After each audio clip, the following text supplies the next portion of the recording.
السلام علیکم دوستو، میں ہوں محمد ظہیر اور آپ دیکھ رہے ہو ایجوکیشنل ولاگ یوٹیوب چینل۔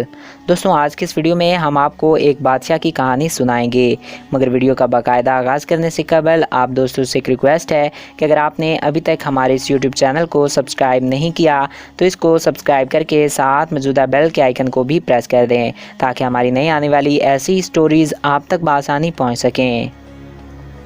دوستوں ایک دفعہ کا ذکر ہے کہ ایک بادشاہ نے اپنے 3 وزیروں کو دربار میں بلا کر حکم دیا کہ ایک ایک تھیلا لے کر الگ الگ باغات میں جائیں اور مختلف اچھے اچھے پھل اکٹھا کریں۔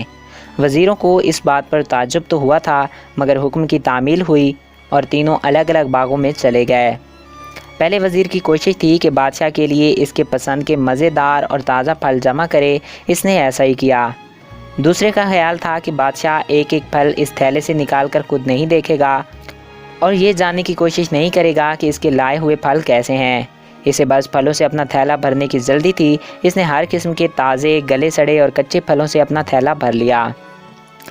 ادھر تیسرا وزیر باغ میں یہ سوچتا ہوا داخل ہوا کہ بادشاہ سلامت کے پاس اتنا وقت نہیں کہ وہ تھیلے سے پھل نکال کر دیکھے، وہ صرف بھرے ہوئے تھیلے پر نظر ڈالے گا۔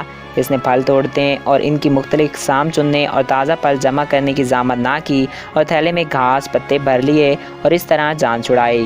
اس نے اپنا بہت سا وقت بھی بچا لیا تھا۔ اگلے روز بادشاہ نے تینوں وزراء کو پھلوں سے بھرے ہوئے تھیلے سمیت دربار میں حاضر ہونے کا حکم دیا۔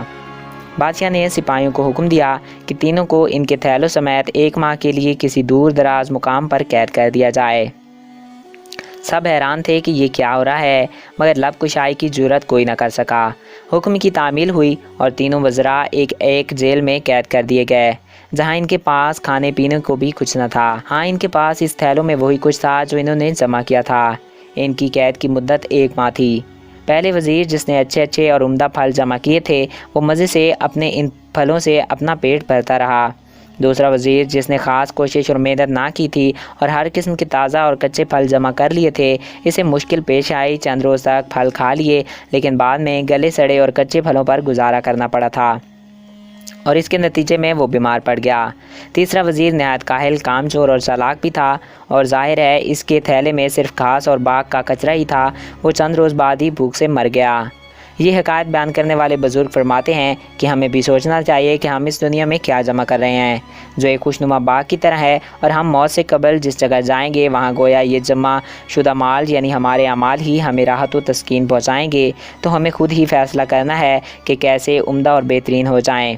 اسی طرح وہیں اپنے بادشاہ یعنی کائنات کے حقیقی مالک اور اپنے خالق کے سامنے اور اس کے دربار میں باحفاظت و عزت سے پہنچ سکے گا جس نے نیکیاں کی ہوں گی اور اس کے اعمال عمدہ ہوں گے۔